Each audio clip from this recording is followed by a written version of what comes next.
आज की क्लास में हम लोग देखेंगे गॉस थ्योरम का लास्ट डेरिवेशन, लास्ट एप्लीकेशन देखेंगे।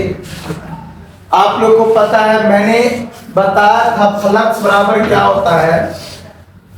एक बताया था फ्लक्स बराबर होता है E D A cos theta, cos theta. एक बताया था टोटल फ्लक्स बराबर integration of E D A, यही ना बताया था।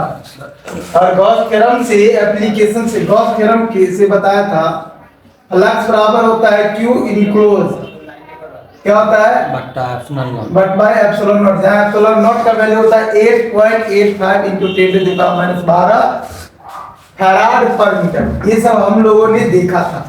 आज गॉस थ्योरम का लास्ट टॉपिक हम लोग देखने वाले हैं। क्लियर है? चलिए हेडिंग कीजिए आप लोग, electric field due to, heading कीजिए electric field due to, heading कीजिए electric field due to charge thin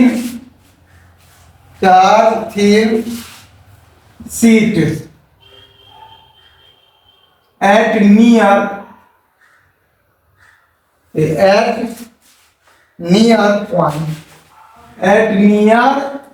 point हमें निकालना है। एक पतली शीट है, उसके कारण इलेक्ट्रिक फील्ड, एक मतलब आवेशित पतली शीट है, उसके कारण हमें उसके नजदीकी बिंदु पर इलेक्ट्रिक फील्ड को फाइंड आउट करना है। देखिए ये बहुत इजी है, थोड़ा समझना पड़ेगा। चलिए इसके पढ़ने के बाद जस्ट हम लोग देखेंगे डाइपोल, इलेक्ट्रिक डाइपोल। क्लियर है ना? चलिए देखो बाबू, यहां पर ये एक थिन शीट है, पतला शीट है, ये पतला शीट है, जहां पर क्या है, इसमें पूरे में चार्ज भरा पड़ा है, पूरे में चार्ज भरा पड़ा। देखिए ये चार्ज, ये पूरे में, अब बोलेंगे आपके साथ नेगेटिव नहीं ले सकते, तो मैं बार बार कहता हूं ले सकते हैं नेगेटिव। चेंज हो जाएगा डायरेक्शन, किसका डायरेक्शन चेंज होगा? इलेक्ट्रिक फील्ड का डायरेक्शन चेंज होगा, पर एरिया वेक्टर का डायरेक्शन कभी भी चेंज नहीं होता है।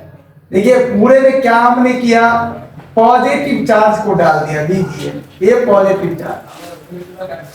अब हमें इसके कारण है ना कुछ दूरी पर इलेक्ट्रिक फील्ड को फाइंड आउट करना है ना? तो देखो हम गॉस थ्योरम तो लगाएंगे, लेकिन गॉस थ्योरम क्या क्या कहता है, ये खुला में चार्ज है, मुझे इसे करने के लिए मुझे क्या करना पड़ेगा? तो एक गॉसियन सरफेस बंद है बॉक्स। अरे देखो मान लो कहा गया कुछ है, देखो ये सरफेस है, ठीक है कि नहीं? तो इस पर चार्ज है, इस पर चार्ज है, तो क्या बंद है क्या? तो चार्ज तो इस सरफेस पर नहीं पूरे है, तो ये बंद नहीं है। हम इस पर क्या करेंगे, एक गॉसियन सरफेस को करेंगे। देखो यहाँ क्या करेंगे, कुछ चार्ज को मैं से करके दे देते, लीजिए इतना चार्ज को ले लिया और इस पर हमने क्या किया, एक सरफेस बना दिया। ठीक है, क्या बना दिया? सरफेस बना दिया। लीजिए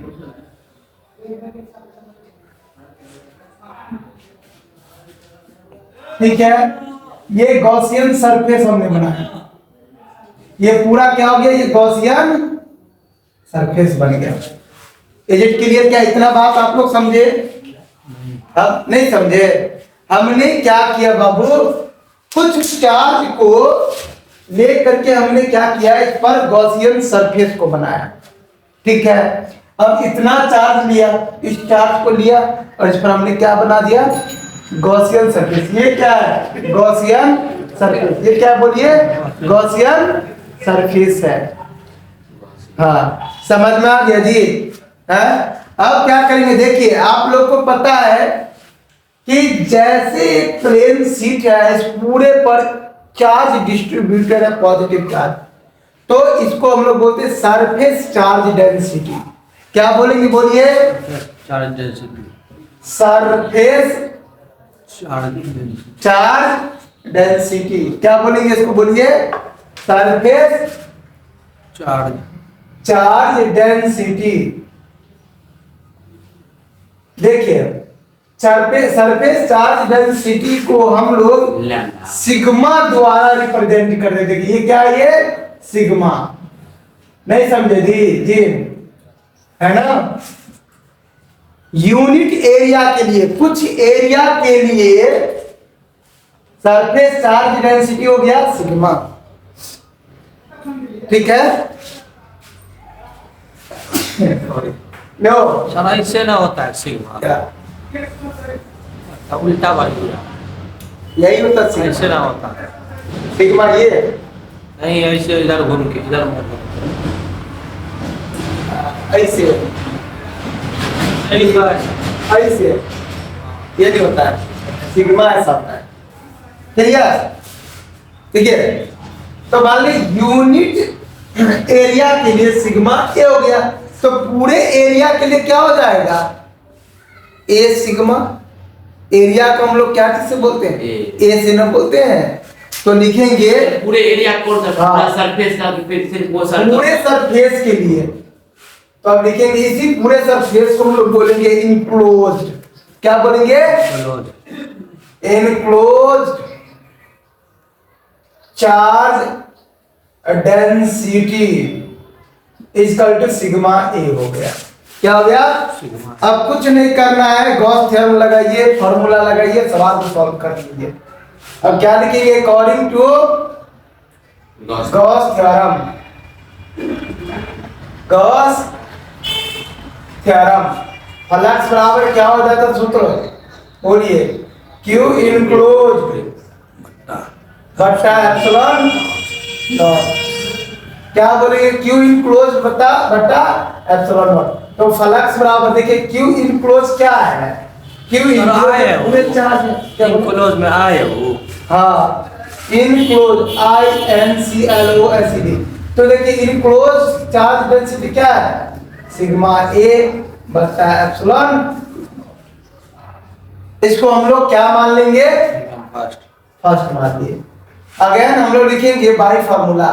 गॉसियन सरफेस क्यों बनाया गया सर? कौन पूछा है प्रश्न? गॉसियन सरफेस वो तुम डायग्राम पूछ रहे हो कि तुम पूछा है? तो तुमको ये बात तुमको पता नहीं है कि गॉसियन सरफेस यहाँ पे हम लगा रहे हैं गॉस थ्योरम है। तो गॉस थ्योरम किसके लिए लागू होता है? इनक्लोज के लिए होता है, इनक्लोज के लिए होता है। तो इनक्लोज मुझे करना पड़ेगा ना, इसी इनक्लोज के लिए हमने गॉसियन सरफेस बनाया। क्लियर? सूत्र क्या कहता है बोलिए? फ्लक्स। अब यहाँ पर देखिए सूत्र बनाने से पहले यहाँ पर भी तीन गो क्या है? तीन सरफेस है। एक सरफेस ये इलेक्ट्रिक फील्ड किधर होगा? इधर होगा, और एरिया वेक्टर भी किधर होगा? इधर आइए, इधर देखिए इलेक्ट्रिक फील्ड इधर होगा, एरिया वेक्टर किधर होगा? इधर होगा। क्लियर? अब यहाँ पर सरफेस पर आइए, इलेक्ट्रिक फील्ड किधर होगा? इधर होगा, एरिया वेक्टर किधर होगा? नीचे। याद है कि नीचे? सर वो कौन से सरफेस का है? कौन? लास्ट में ये कर्व सरफेस है, इसको बोलते हैं कर्व सरफेस, इसको सर्कुलर सरफेस बोलते हैं। नहीं समझे जी? समझ में आया? बोलिए। ये क्या लिखे है साड़ी वाला? कौन? ये सब नहीं, ये वाला। ये देखो, एक बात बताओ, पॉजिटिव चार्ज के कारण इलेक्ट्रिक फील्ड किधर होगा? मैंने क्या बोला था? जहां पर हमें इलेक्ट्रिक फील्ड निकालना है वहां पर हम 1 कूलम चार्ज को रख देंगे। जहां पर हमें इलेक्ट्रिक फील्ड निकालना है वहां पर 1 कूलम चार्ज को रखेंगे। तो यहां पर 1 कूलम चार्ज को पॉजिटिव में रखते हैं, तो इलेक्ट्रिक फील्ड किधर होगा? इधर ना होगा, ठीक है? होगा? नहीं समझ में आया? एनी क्वेश्चन पूछो यार। देखो हमें यहाँ पर देखो ये पॉजिटिव चार्ज है, सारे पॉजिटिव चार्ज है। और मुझे इलेक्ट्रिक फील्ड इस सतह पर चाहिए, चाहे इस सतह पर चाहिए, चाहे इस सतह पर चाहिए, चाहे जहां मन वहां चाहिए, जिस सतह पर चाहिए। तो इलेक्ट्रिक फील्ड मुझे जहां पर चाहिए होता है वहां पर क्या करते हैं, पॉजिटिव में 1 कूलम चार्ज रख के रखते हैं, टेस्ट चार्ज। तो जिधर इसका डायरेक्शन देखिए, यहाँ पर प्लस 1 कूलम चार्ज रखा तो प्लस प्लस रिपेल करेगा ना, ये तो रिपेल किया, ये रिपेल किया तो यही ना इलेक्ट्रिक फील्ड हो गया। और एरिया वेक्टर तो पता है ना, सरफेस का परपेंडिकुलर। नहीं समझ में आया? और ये पूरे ये एक देखो यहाँ पर दिख रहा हटा हुआ, लेकिन ये हटा हुआ नहीं है, ये एकदम से क्या है, ये पूरे है, ये छिद्र करके चला गया। समझ गया ना? समझ गया? तो ये पूरे कर्व एरिया हो गया, कर्व हो गया, कर्व सरफेस हो गया। और ये जो दिख रहा है ये हो गया सर्कुलर, और ये भी क्या हो गया, सर्कुलर। इसमें 2 सर्कुलर है, तो यहां पर लिखेंगे electric flux, electric flux for 2 circular surface, circular surface. Flux बराबर क्या होगा बोलो, EDA cos theta। cos theta, यही ना होगा जी, EA cos थीटा होगा। अब मुझे बता दीजिए E का वैल्यू A, E का वैल्यू तो E होगा, एरिया वेक्टर, लेकिन cos थीटा का वैल्यू क्या होगा, बस मारते मारते सही कर देंगे तुम लोगों को। 0 डिग्री जो मैंने सो बोल दो यहाँ पर। यहाँ पर क्या है, सर्कुलर सरफेस है, तो सर्कुलर ये है ना, एरिया वेक्टर इधर है, एरिया वेक्टर इधर है, तो 0 डिग्री होगा ना। कितना बार बताए, पूरा जब से क्लास ले रहे हैं तब से बाबू ने केस इतना तो याद हो जाता तुम लोगों को। देखो यहाँ पर 0 डिग्री बताइए, EA cos 0 का मान कितना, 1। अब चूंकि यहाँ पर 2 सर्कुलर पाथ है, सरफेस है, तो 2 दे दिया। कितना दे दिया, 2।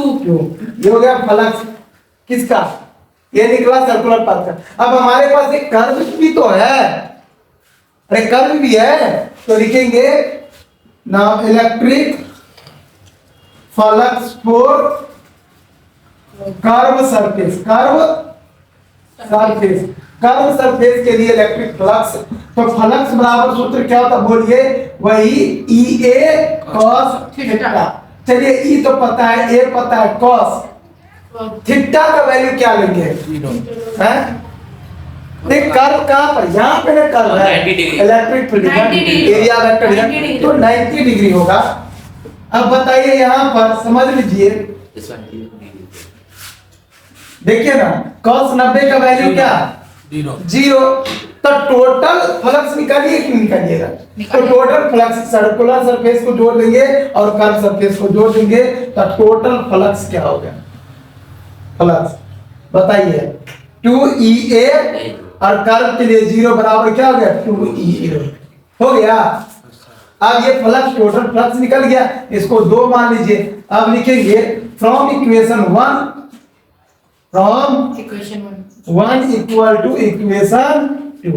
देखिए इक्वेशन 1 क्या है अपने पास, sigma A by epsilon naught 2EA by A होगा जी।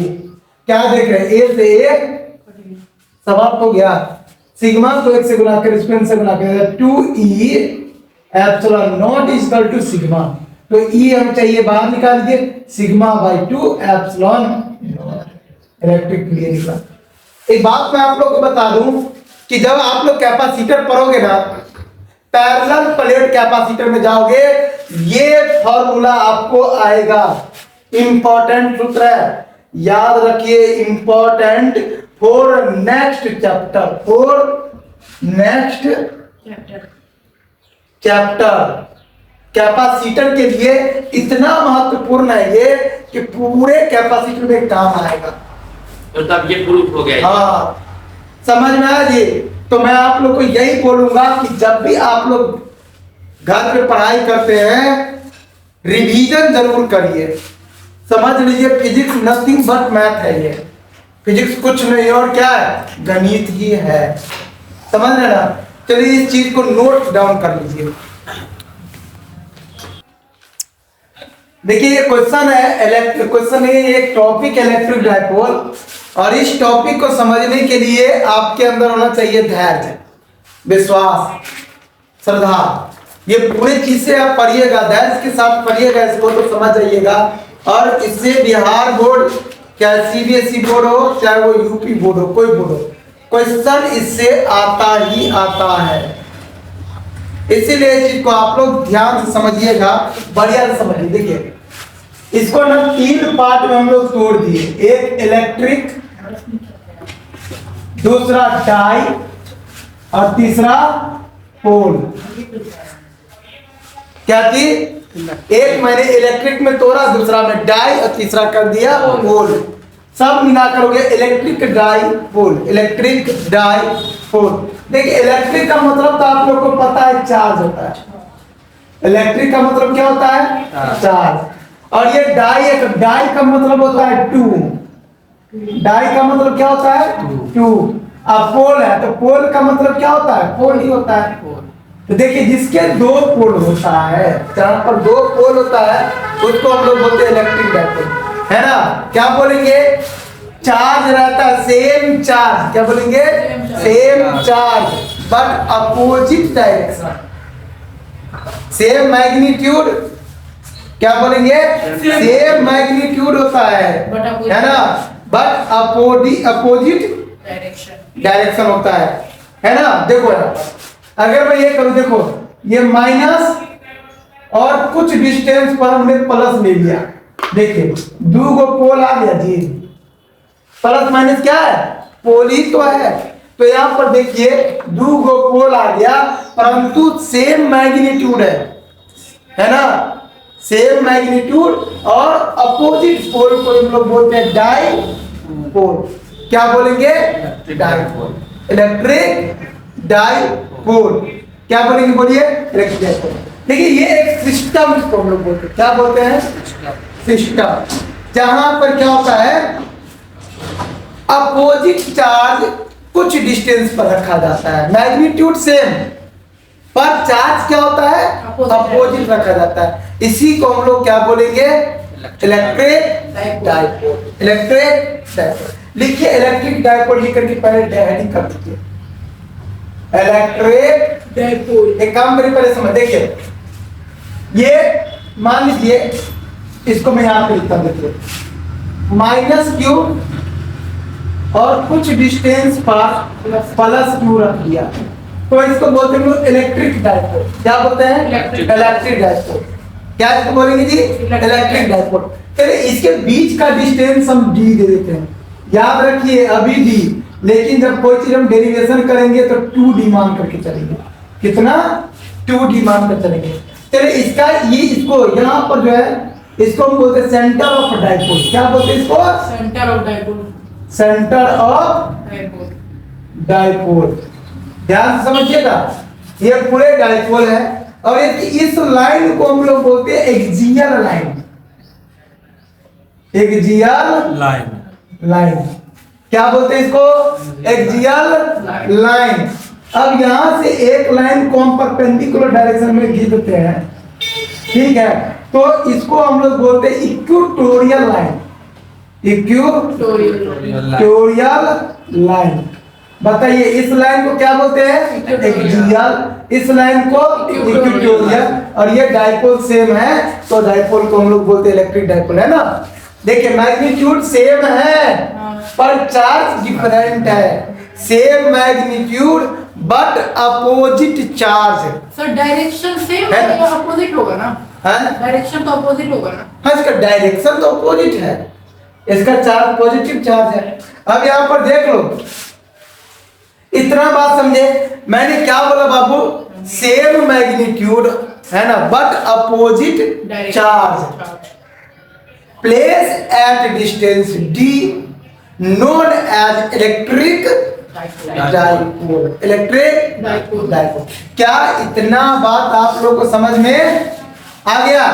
तो अब लिखेंगे electric field, sorry electric dipole, electric dipole, है ना? और इसमें क्या करेंगे हम लोग?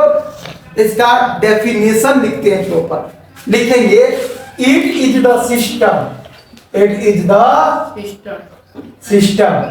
देखिए ये एक सिस्टम है, देखिए it is the system of two, it is the system of two equal and opposite charge, equal and opposite charge separated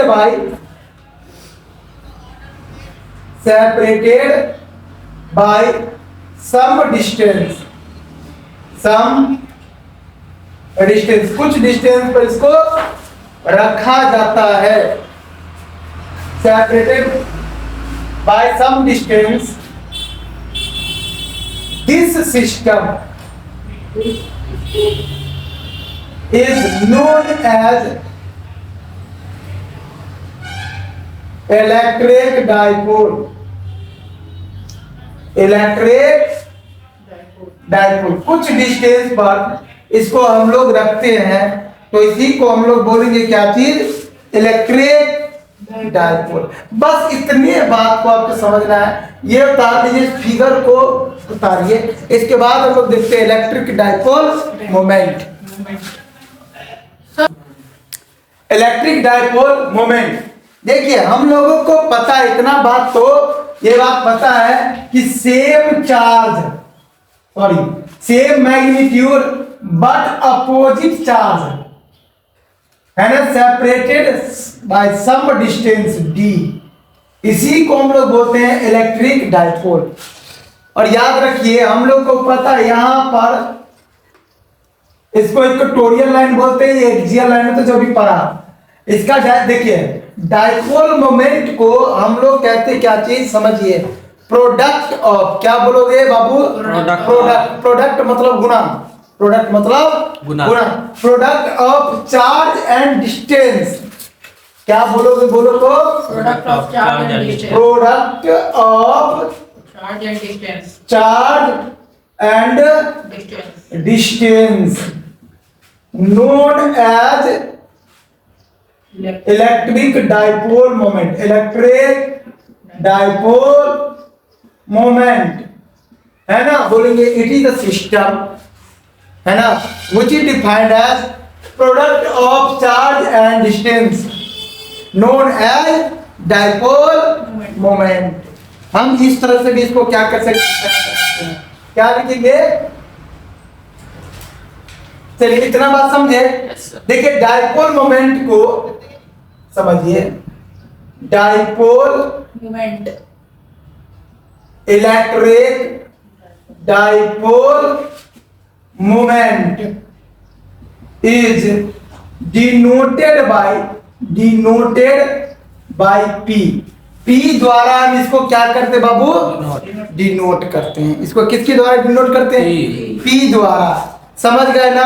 अब देखिए डाइपोल मोमेंट का डायरेक्शन माइनस से प्लस की ओर होता है, ये वेक्टर क्वांटिटी है डाइपोल मोमेंट। इसे डाइपोल मोमेंट देखिए क्या लिखा, प्रोडक्ट मतलब गुना चार्ज और इसके बीच का डिस्टेंस डी, इसी को हम लोग क्या बोलेंगे, बोलिए, डाइपोल मोमेंट। तो डाइपोल मोमेंट बराबर क्या होता है, Q इंटू डी। ये कब लागू होगा, जब डिस्टेंस डी हो, जब डिस्टेंस डी हो तब डाइपोल मोमेंट बराबर क्या होता है, Q into D, Q into D. समझिए, एक बात को समझिए, मान लीजिए माइनस Q और ये प्लस Q है, राइट। तो इसको तो हम लोग डाइपोल बोलेंगे, इलेक्ट्रिक डाइपोल। अब चलिए यहाँ पर इसका डिस्टेंस 2D कर दे, क्या कर दे, 2D। ध्यान से देखिए, ये ट्यूटोरियल है, समझ गया है ना। ये सेंटर ऑफ डाइपोल बोलते हैं इसको। और ये देखिए डाइपोल मोमेंट का डायरेक्शन किधर होगा, नेगेटिव से पॉजिटिव। याद रखिए डाइपोल मोमेंट का डायरेक्शन किधर होगा, नेगेटिव से पॉजिटिव, नेगेटिव से पॉजिटिव। याद रखिए, सब एग्जाम में पूछा जाता है। अब समझिए, if separation between charge is 2D then dipole moment बराबर होता है Q इंटू 2D, है ना? क्या होता है बोलो तो बाबू? 2 into 2D. याद रखिए ये लिखा रहेगा कि if separation between charge is D, then dipole moment बराबर क्या होगा? Q into 2D. अगर 2D रहता तो क्या होगा? 2D. Q into 2D. ये आपको बहुत इंपॉर्टेंट है, ये आपको प्रत्येक डेरिवेशन में काम आएगा। अब चलिए डाइपोल मोमेंट के बारे में कुछ समझ लेते हैं। बताइए डाइपोल मोमेंट स्केलर है कि वेक्टर क्वांटिटी? बताइए। Electric vector quantity. डाइपोल मोमेंट इज, देखो यहां पर डायरेक्शन हमको दिख रहा है, सो क्या हो जाएगा? Vector quantity. Vector quantity. बताइए dipole moment, electric dipole moment scalar quantity है, वेक्टर क्वांटिटी है? तो ये वेक्टर क्वांटिटी है। समझ में आ गया? चलिए इसका एसआई यूनिट देखते हैं। SI Unit. Unit of electric dipole moment. बताइए चार्ज है, चार्ज कैसा यूनिट? कूलम। दी डिस्टेंस को मीटर बोलते हैं, तो ये हो गया coulomb metre. Coulomb per meter. ये सेंटीमीटर में पढ़िएगा, कूलम Meter. बीच में पॉइंट मीटर। क्या बोला? बीच में तो मल्टीप्लाई होगा। नहीं, मल्टीप्लाई नहीं, बराबर कूलम कर देना मीटर। सर। हैं? बराबर मोमेंट के बाद मोमेंट बराबर दे दीजिए वहाँ। ठीक है, क्लियर? तो कूलम मीटर में याद कर, सब एग्जाम में आता है कि कूलम और मीटर दोनों मल्टीप्लाई होगा ना? हाँ, तो बीच में नहीं कुछ तो गुना ही होता है। सेंटीमीटर बोल रहे तो गुना ही होता है। चलिए अब इसका डायरेक्शन देखिए, क्या लिखेंगे? Direction of electric dipole moment. डायरेक्शन ऑफ इलेक्ट्रिक डाइपोल मोमेंट इज, क्या होगा इसका डायरेक्शन? नेगेटिव से, positive. From negative charge to positive charge. कहां से जाएगा बोलिए? नेगेटिव चार्ज से पॉजिटिव चार्ज। डाइपोल मोमेंट का डायरेक्शन एग्जाम में आपको पूछ सकता है, इस चीज को समझिए। चलिए इसका dimension, dimension of electric dipole moment, moment क्या होता है? इज m का पावर 0, यानी इसमें मास तो नहीं होता, लेंथ होता है। ये लेंथ है, l के पावर 1 देंगे। जीरो है सर की m0, m0 l0 की 1I1। ये देखिए ये डाइपोल मोमेंट का क्या है? ये डायमेंशन है। चलिए इतना बात आप लोग को समझ में आ गया? बोलो जी बोलो, समझ में आ गया? अगेन मैं आप लोग को बताने जा रहा हूं, इस चीज को समझिएगा। देखो बाबू, इलेक्ट्रिक डाइपोल मोमेंट का डेफिनेशन कहता है product of charge and between separation. Product मतलब क्या होता है? गुना। क्या होता है? गुना। तो देखिए यहाँ पर Q इंटू डी कर देते, इसी को हम लोग क्या बोलेंगे? डाइपोल मोमेंट बोलते हैं। Q into D क्यों होगा सर? है? Q into D। अरे मैंने अब याद लिखा है, प्रोडक्ट मतलब गुना, चार्ज मतलब ये चार्ज Q, गुना तो प्रोडक्ट का मतलब गुना, और बिटवीन डिस्टेंस, डिस्टेंस तो डिस्टेंस D, इसी को Definition से लिया है। हाँ, तो कोई भी सूत्र जो बनता है वो डेफिनेशन से ही तो लिया जाता है। कहाँ से लिया जाता है? डी की जगह आर भी लिख सकते हैं। हाँ लिख सकते हैं सेपरेशन में, आ रहेगा तब ना। हाँ आ रहे हैं, लेकिन यहाँ पर डिस्टेंस हम डी लेंगे। अब एक और बात समझिए, अगर डिस्टेंस इसके बीच में 2D रहे तो हम Q इंटू 2D लेंगे, और डेरिवेशन करने में ये फॉर्मूला का काम ज्यादा नहीं आएगा, इसका काम ज्यादा आएगा। ठीक है, देखिए इलेक्ट्रिक डाइपोल मोमेंट कौन क्वांटिटी है बताइए? वेक्टर क्वांटिटी है। ऐसा यूनिट होता है कूलम मीटर। डायरेक्शन होता है नेगेटिव से पॉजिटिव पॉजिटिव की ओर। Electric field, electric dipole moment का डायमेंशन होता है m0 l1 t1 i1 हो जाता है। इसके बाद आप लोग को बता दूं, यहां से हमें 3-4 को डेरिवेशन और करने हैं। 3 4 5 6 7 को 8 को डेरिवेशन अब करेंगे। यहां से लगातार चलेगा डेरिवेशन, एक दिन में 2 या 3 डेरिवेशन करना होगा, तभी जाकर के आप इस चीज को एक बढ़िया तरीका से पढ़ सकते हो। इसके बाद फिर एडवांस चलेगा। देखिए यहां पर समझ लीजिए हम क्या क्या प्रूव करने वाले हैं, ध्यान से समझिए। पहली बात, इक्वेटोरियल लाइन पर इलेक्ट्रिक फील्ड प्रूव करेंगे, समझ लीजिए, इसको लिखना नहीं है। कहां पर? इलेक्ट्रिक फील्ड लाइन पर इक्वेटोरियल लाइन, फिर प्रूफ पहला हो गया। इस पर एक्सियल लाइन पर प्रूफ करेंगे तो दूसरा, है ना। तीसरा नंबर में प्रूफ करेंगे कि कोई भी एंगल पर, ठीक है। चौथा नंबर में प्रूफ करेंगे कि ये डाइपोल को हमने इलेक्ट्रिक फील्ड में रखना है तो कितना वर्क डन करना पड़ा होगा। पांचवा नंबर, पोटेंशियल एनर्जी निकालना है हमको।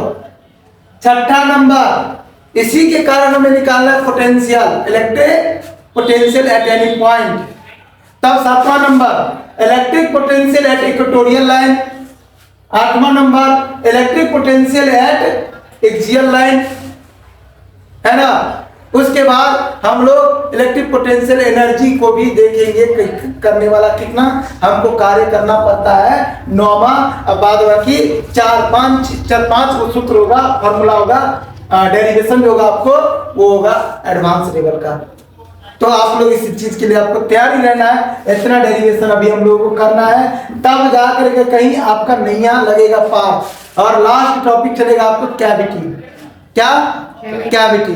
तो कैविटी हम लोग पढ़ लेंगे जिस दिन। उसके बाद हम लोग कंडक्टर का क्या देखेंगे, कंडक्टर का प्रॉपर्टी देखेंगे, और हम इस तरह से चैप्टर को क्या कर देंगे, क्लोज कर देंगे। इसके बाद एनसीईआरटी सॉल्यूशन चलेगा। इतना देखने के बाद हम लोग चलेंगे कैपेसिटर चैप्टर पर, ठीक है कि नहीं? कैपेसिटर चलिए मत उतारिए। कैपेसिटर